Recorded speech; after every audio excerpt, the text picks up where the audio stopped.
Merci, Monsieur Platel. Je ne sais pas s'il y a un temps d'échange ou pas. Oui, c'est tout à fait peut-être. prévu. C'est prévu. Oui, oui, je pense que c'est important et j'imagine que le public est d'ailleurs très intéressé pour intervenir et vous poser des questions. Je crois que cette conférence était absolument très intéressante et passionnante pour toutes et tous qui l'avons entendu. Je crois que le cerveau est effectivement un organe du corps humain qui est entouré de beaucoup de mystères et qui suscite beaucoup d'intérêt de la part du public. C'est peut-être le siège de la conscience, je ne sais pas. En tout cas, il y a encore voilà, beaucoup de choses qui nous interpellent. Ce que j'ai noté, c'est quand même qui m'interpelle particulièrement, c'est finalement de voir que la musique modifie à ce point-là le cerveau et nous montre que finalement, l'être humain a vraiment une relation particulière avec ça, avec l'art en général et la musique en particulier. On voit bien que ça stimule l'empathie chez les jeunes et on a presque envie de penser que finalement, la musique, elle apporte une importance fondamentale dans la dimension humanisante de l'être humain. Et que voilà, votre conclusion est tout à fait éloquente sur l'intérêt que peut porter la musique sur le devenir de l'humain et sur la place qu'elle devrait prendre dans ce monde qui finalement est peut-être un peu trop dans le quantitatif, dans le rationnel, dans toutes ces choses-là, et qui nous font peut-être oublier notre nature profonde. C'est une réflexion que votre propos m'a conduit à avoir. Par ailleurs, j'avais deux questions, mais vous avez répondu un petit peu en partie. Alors, la première, c'était est-ce qu'il y a une différence d'effet sur la plasticité cérébrale entre l'écoute, la pratique de l'instrument, mais voilà, vous en avez parlé, mais j'allais rajouter aussi la création musicale, parce que peut-être c'est encore une dimension supérieure. On peut pratiquer un instrument sans être créatif non plus, et peut-être ça active des zones qui sont différentes. Voilà, c'était une première question. Et la deuxième, c'était, mais vous avez aussi évoqué les maladies neurodégénératives et également l'autisme, mais je me demandais si les TDAH, donc les troubles de l'attention avec hyperactivité, si ça rentrait dans ce cadre-là ou si effectivement ces enfants, parce qu'en général c'est des enfants qui sont atteints de TDAH, peuvent avoir des résultats concluants avec ces expériences, avec la pratique de la musique voilà, dans leur vie. Et peut-être, et enfin, j'en terminerai sur ce petit propos introductif. Voilà, vous avez parlé aussi des animaux, et donc du coup, qui n'ont pas ce référentiel culturel. Et donc, est-ce que finalement, c'est réellement de la musique, ou est-ce que ce n'est pas des fréquences qui viennent bouger le tout et qui, en fait, nous font, voilà, agissent sur notre cerveau. Voilà, c'était quelques réflexions. La parole maintenant est au public qui pourra la demander en se manifestant et nous irons vers eux pour leur apporter un micro. Il y a déjà des mains qui se lèvent.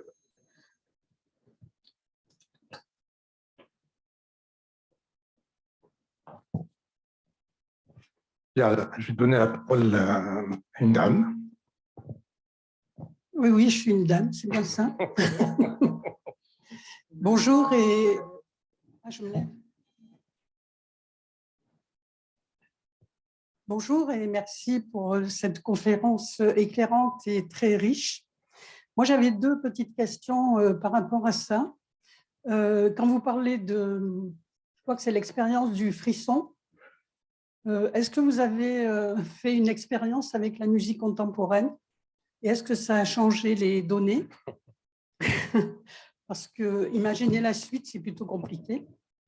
Et la deuxième question, sans vouloir prolonger votre conférence, est-ce que vous pouvez nous éclairer un peu sur le mécanisme de l'oreille absolue, qui est quand même, je pense, c'est très relié au cerveau aussi, si je ne m'abuse. Merci beaucoup.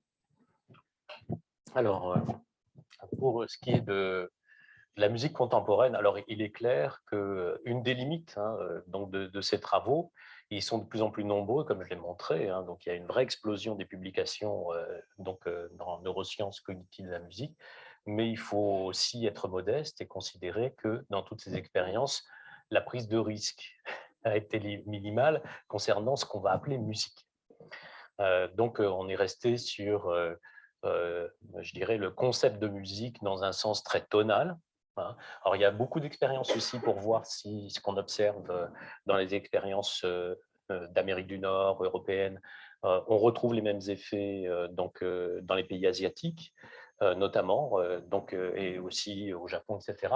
Donc, en fait, oui, il y a en fin de compte, je dirais, les mêmes types d'effets, je dirais qu'on soit japonais, chinois, qu'on apprenne la musique, etc., on a les mêmes types d'effets. Les relations entre langage et musique sont un petit peu différentes en fonction, effectivement, de votre langue et du lien entre langue et auteur, en fin de compte, de l'utilisation de la mélodie de la langue.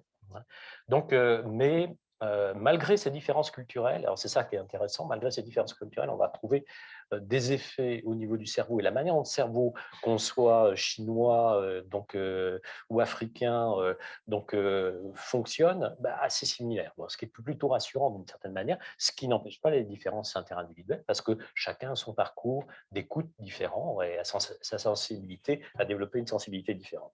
Alors pour revenir donc à la musique contemporaine, il y a eu évidemment peu d'expériences autour, en fin de compte, de ces musiques, notamment qui sortent du champ des musiques tonales.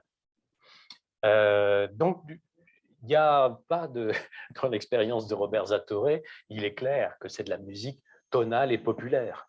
Hein, on reste dans ce cadre-là. Et je pense qu'il faudrait aller beaucoup plus loin, et notamment, et c'est une manière aussi de le tester, alors les animaux, on en parlait, mais est-ce qu'on obtient les mêmes effets si la musique n'est plus tonale, si la musique est déstructurée rythmiquement? Et il y a des expériences qui montrent bien. Il y a eu beaucoup, en fin de compte, de travaux en faisant écouter le concerto donc de Mozart, Köchel 447 ou 5, j'ai un doute, donc pour deux pianos, qui avait servi pour obtenir ce qu'on avait appelé l'effet Mozart, donc dans les années 90, c'est-à-dire une augmentation des capacités attentionnelles de manière temporaire chez les participants. Et cette musique de Mozart a été largement utilisée aussi chez des expériences sur des souris et des rats. Et on s'est dit, bah, tiens, on va prendre le même morceau, comme ça, au moins, on verra si on retrouve les mêmes effets.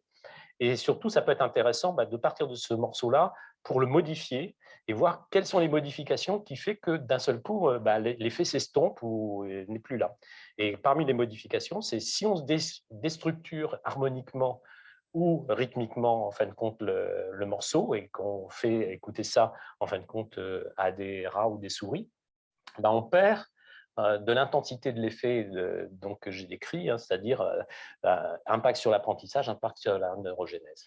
Donc, du coup, l'hypothèse qu'on a pour l'effet chez les animaux, c'est clairement que pour eux, il y a un effet de captation par leur cerveau. En fin de compte, leur cerveau entend un phénomène sonore qui a des récurrences, qui a des répétitions. Et ces récurrences de structure, qu'elles soient rythmiques, qu'elles soient harmoniques, enfin mélodiques ou timbrales, hein, donc, parce que ça peut être, en fait, on peut tout à fait obtenir les mêmes effets en fin de compte de captation avec des musiques, par exemple, électroniques, où on joue sur les effets de filtrage. Mais au lieu que ça soit en fin de compte du rythme, on ouvre et on ferme les filtres. Wop, wop, wop, wop. C'est le même type d'effet, mais en fait, on voit bien que en fait, ça capte les rythmes cérébraux.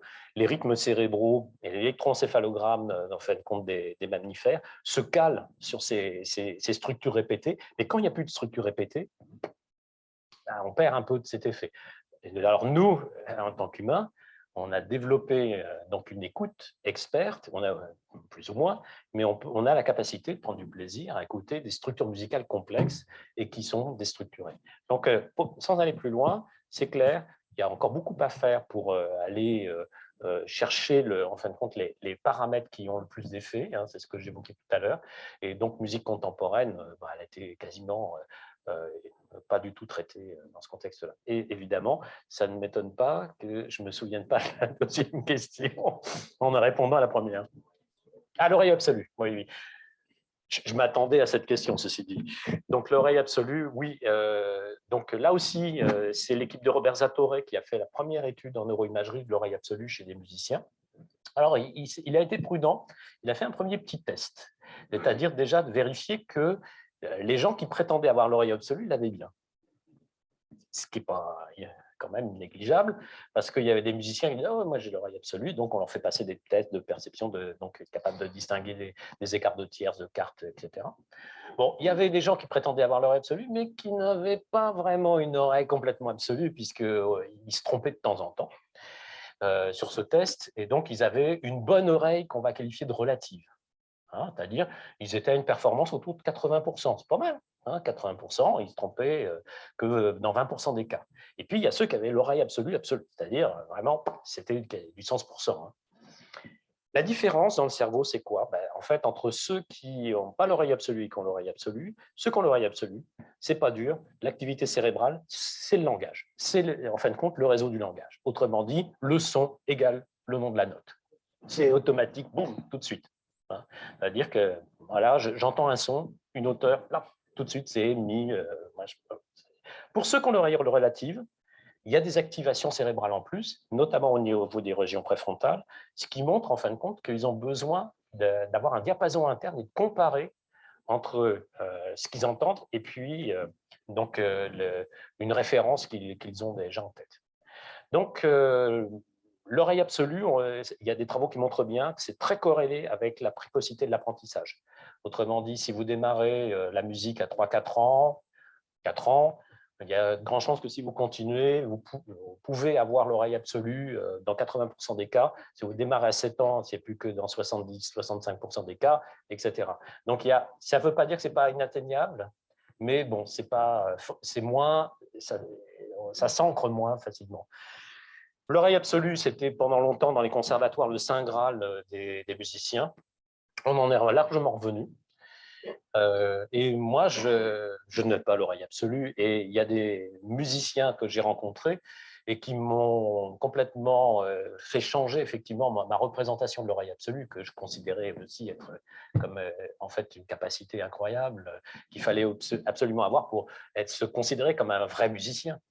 Et moi, j'ai rencontré notamment des violonistes qui me disaient « Vous savez, si je pouvais ne plus l'avoir, qu'est-ce que je serais content ?» Bon, pourquoi? Parce que, en fait, pour moi, c'est une malédiction. J'ai l'oreille absolue, ça s'est construit très tôt dans l'enfance. Et maintenant, c'est devenu tellement automatique que je ne peux plus inhiber ce problème. C'est que dès que j'entends des sons, j'entends, ça se transforme en langage. J'entends le nom des notes dans mon cerveau. Donc, quand j'écoute un quatuor à cordes, eh bien, j'entends 4 personnes qui disent le nom des notes.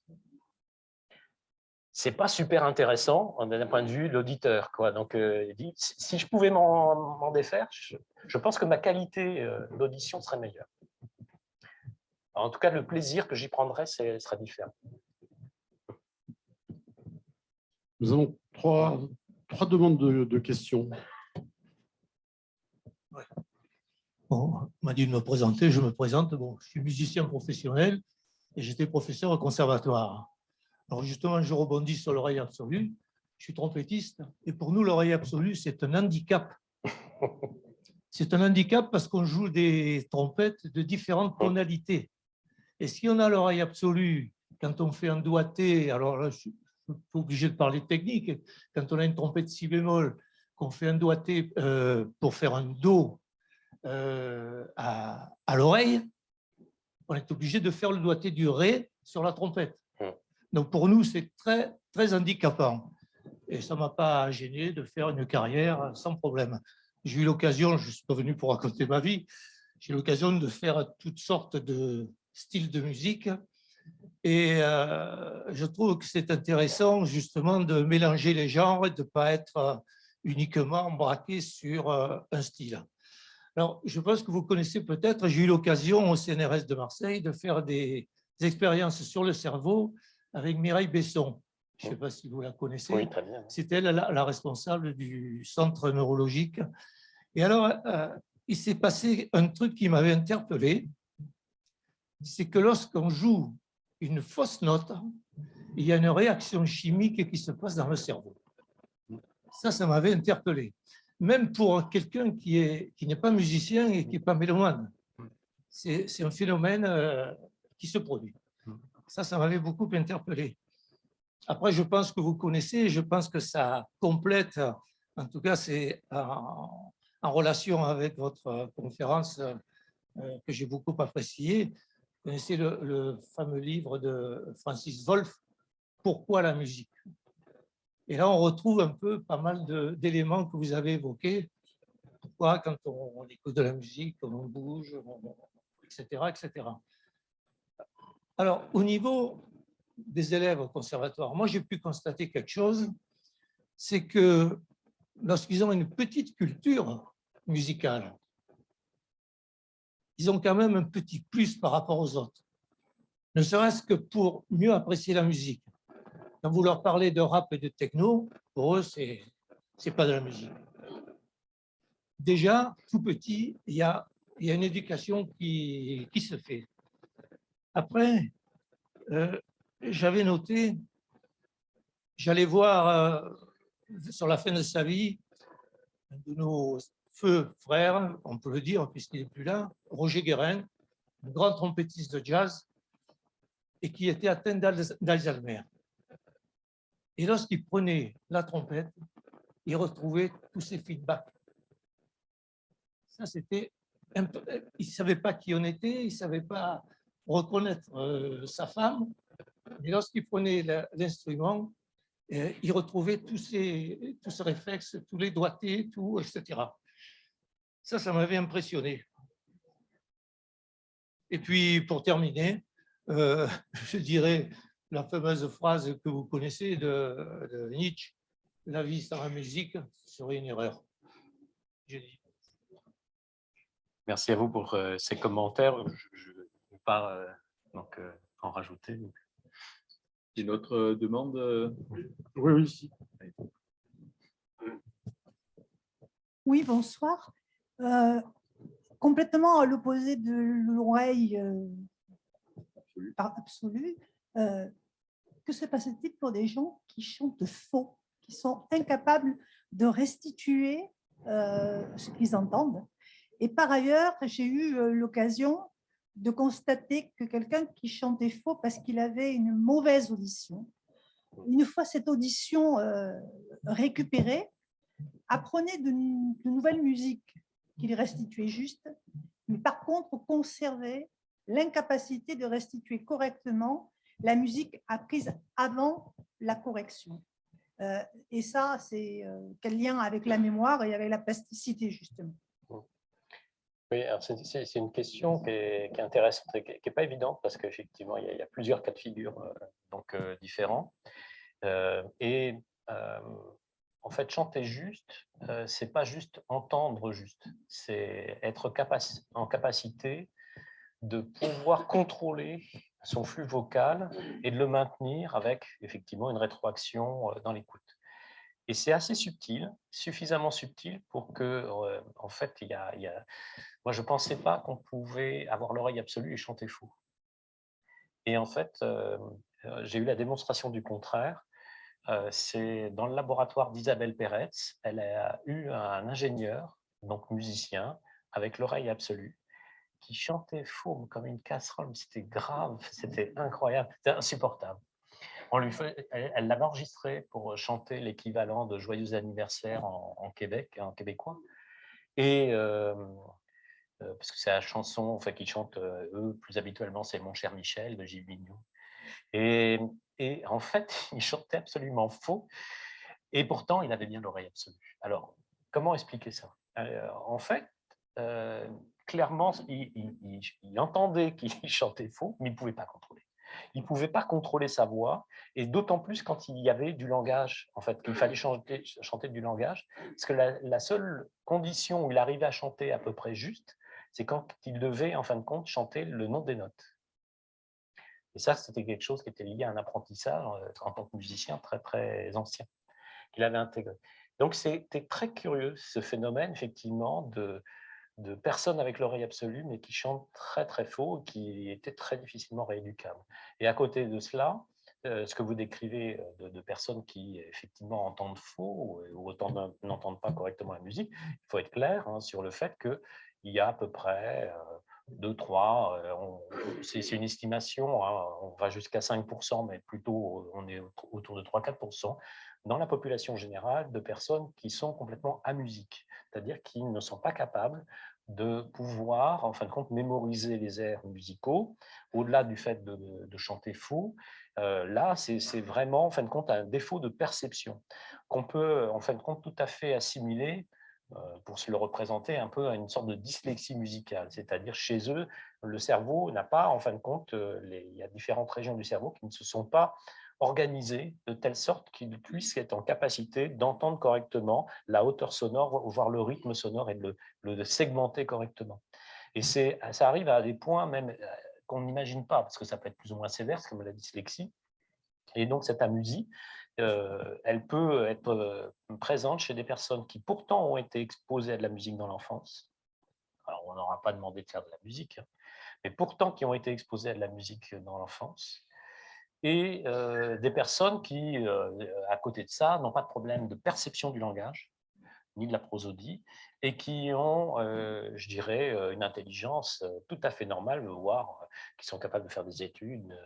Donc, le professeur Bernard Le Chevalier, avec qui on a travaillé donc, à Caen, qui est l'initiateur de travaux sur la musique, à Caen, qui est neurologue, connaissait un collègue neurologue à musique, donc bon, médecin neurologue, on ne peut pas dire qu'il ait raté ses études, hein, donc, et il était complètement à musique et disait donc, à Bernard Le Chevalier, il dit, de toute façon, tu peux me chanter n'importe quoi, me faire écouter n'importe quoi, je n'arrive pas du tout à identifier, dit au point que je sais qu'on joue la Marseillaise, c'est quand je vois les gens se lever.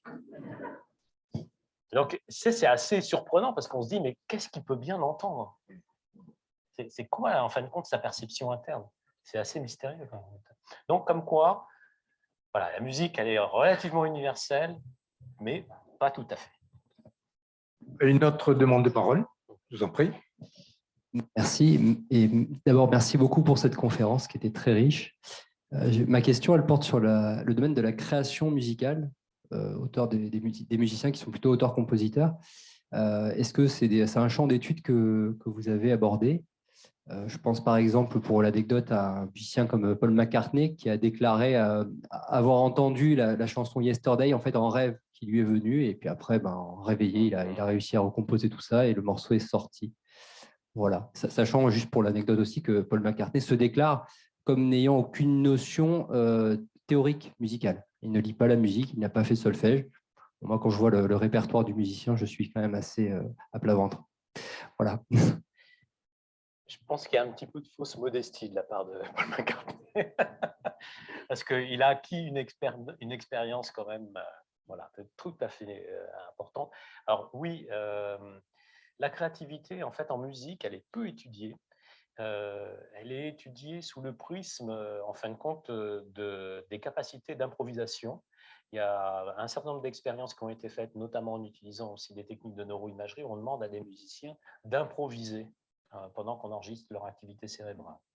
Alors, c'est, je dirais, la tâche qui est la plus utilisée pour juger de la créativité en musique.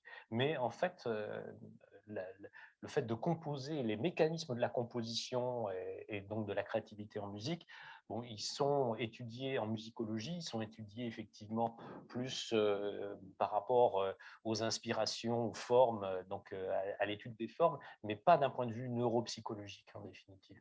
Donc, ce qu'on peut dire, par exemple, sur l'improvisation, c'est que quelqu'un qui improvise, un musicien qui improvise, ce qu'on voit dans son cerveau, c'est qu'il essaie de trouver un bon équilibre. Et d'ailleurs, il le décrit souvent, beaucoup de musiciens le décrivent bien.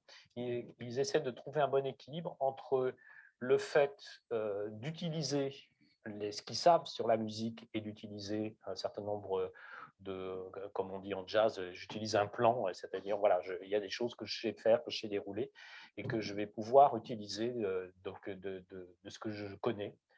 Et puis, d'être non seulement, en fin de compte, dans l'utilisation de la mémoire, dans le contrôle de ce que je fais, mais tout en étant dans un état mental qui me permet, en fin de compte, de lâcher prise suffisamment pour m'autoriser à sortir de ma zone de confiance. Et ça, c'est très difficile. J'ai été assez amusé de voir deux cas, en fin de compte, de musiciens assez de haut niveau, qui se sont exprimés assez de la même manière sur leur créativité dans l'improvisation, dans la composition. Le premier, c'est Didier Lockwood, donc violoniste de jazz, avec qui on avait fait une conférence. Et donc évidemment, quand on pense à improvisation, on pense effectivement qu'on est en train d'essayer d'inventer, donc de créer des choses, même qui sont au-delà de la mémoire, c'est-à-dire d'avoir l'inspiration, et qui rejoint un petit peu votre idée. Donc Paul McCartney qui a l'inspiration de la mélodie et qui la rêve. Et en fait, Didier Lockwood, qui avait une école de jazz et d'improvisation dans la banlieue parisienne, a sorti cette phrase qui nous avait un petit peu surpris. Il dit « Moi, quand j'improvise, je n'invente rien de nouveau, tout vient de ma mémoire. » Bon, pourquoi tu dis ça? Oui, parce que j'utilise en fait ce que je sais, mais j'essaie en fin de compte de trouver cet équilibre entre le fait de savoir que j'utilise le contenu de mes expériences, mais tout en m'autorisant la possibilité, en fin de compte, d'aller en dehors des frontières. Et l'autre exemple, c'est Pierre Boulez. Alors, Pierre Boulez, compositeur, on parlait de musique contemporaine, qui est considéré comme étant l'inventeur de formes nouvelles en musique et en écriture musicale.